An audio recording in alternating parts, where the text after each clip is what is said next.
church and led this kid to Christ who was a drug dealer and just had this radical transformation in his life. And literally we baptized him, and when he comes up out of the water, he comes out speaking in tongues. I mean, we weren't even praying for him to be filled with the Holy Spirit, but it was just like, boom, he just gets, the full load in one thing.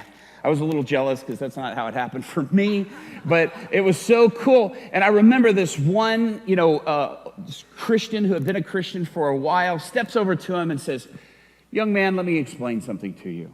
Right now, you're experiencing this enthusiasm, but as you mature in your faith, you're going to calm down and you're going to realize expressions that are a little bit more in line with being in public. And as you mature," and every time he said mature, I kept hearing manure.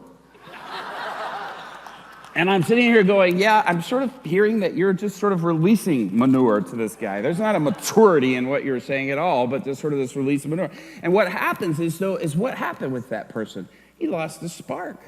He lost his joy. He lost his enthusiasm. Something had come in. And part of it is because all of a sudden we allow people to come in and influence us or steal our freedom. We allow thinking that is not the right thinking to come in. And it steals that freedom that Christ came to give us. The whole theme of the book of Galatians is don't let anybody steal your freedom. Don't let anybody steal your freedom. That's what Paul is relating here. That's what he's saying. And Paul is furious as he's writing this. I mean, you could see it in his statements.